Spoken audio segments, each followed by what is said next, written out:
One of the things that we like to do is to read the Bible and relate to stories of different people that are going through similar things in our life.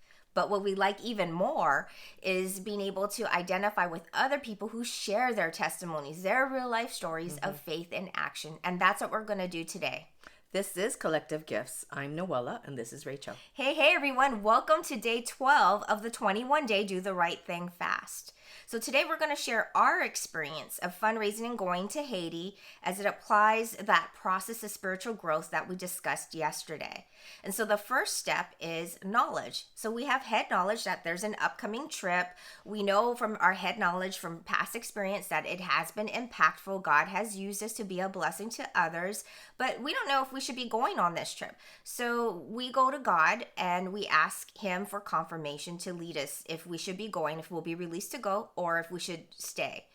And so once we get that revelation, then we'll know, okay, we have that confirmation, we can get ready on going forth on the trip. And so one year, there was a upcoming trip, and, we were deciding, should we go, should we not go? And then all of a sudden, I was offered a trip to Greece by my boss, and so when you compare both, one's vacation and the other's like work, and you're like sweating and all that. And so, you kind of like entertain the idea, like, I would like to go on vacation. Yeah, because we were going through a time where we're feeling tired and we haven't been on vacation in a while. So Greece, hello. Yeah. And so, later that night we went to class, and after our class, someone approached us and, was saying that they were going to sow a seed into our trip to Haiti because God told them to.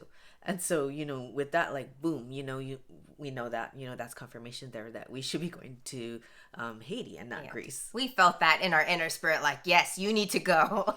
And so we knew, all right, this is what was God ordained. So we're going to take that application phase to, in action.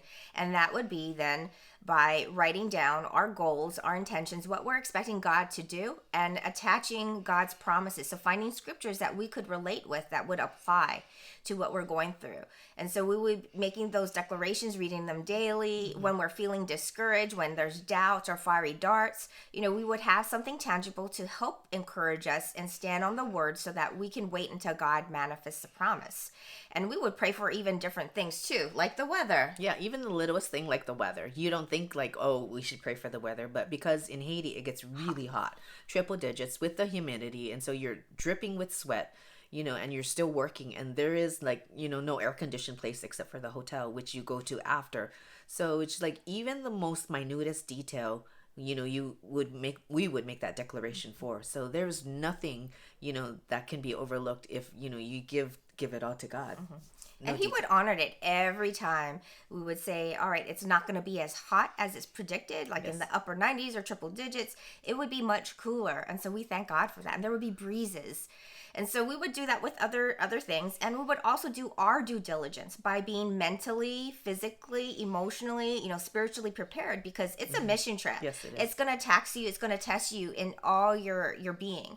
And so we would also go forth in doing fasting and praying. We would go forth and train. Like one year we were going forth in creating a children's camp program. And so we went to the children's church director, and we got some training there, got some material, and so we were able to take that back to Haiti and apply it and be able to watch God use it to be a blessing to someone.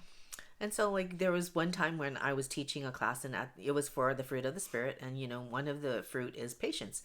And so, at the end of the class, we usually pass out little goodies to the kids. And so this one little girl kept cutting in line because she wanted to get, her things. And so, like, I would put her back, and then she would keep cutting in line. And so eventually, I took her hand and held her hand and, told her patience. Patience. And so, like, we let everybody else go get their thing. And then, like, when she was the last one, I was able to bless her with a little extra, to tell her, like, patience. And then, you'll be rewarded for your patience. And that was a blessing, teachable moment. I remember that. And so in that application, when we're doing, and we're waiting on God to manifest those promises, you're going to get those fiery darts. Yes. And we did, even with fundraising, oh, you're not going to raise the money for this. And so what we would do then is strategically sow into another missionary, into their trip. Because if we want to go to Haiti, we are sowing where we want to go and what God is going to do.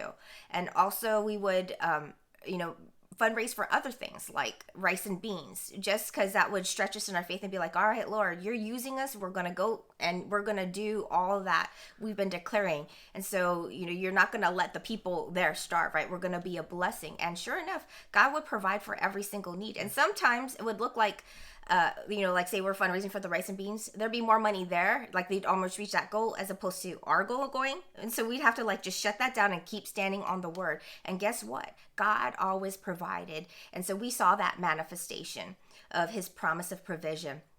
And so when we get the manifestation, we can praise the Lord for the glorious things he's done, for providing for us, for the amazing work that we were able to do in Haiti. And at the end of that, then we can move to the impartation where we share our testimony. So we would have a Mission Sunday where our team would be able to share their testimony. We'd have the opportunity to share our experience with our family and our friends. And also, it doesn't die there. It doesn't stop there, because now years later, we have this testimony that we're able to impart to you and to encourage you to go forth by faith. So we encourage you to continue to apply that process of spiritual growth, because it works. God works. His word works. And so God bless you. Thank you for joining us today, and we will see you soon. Until then, Shalom.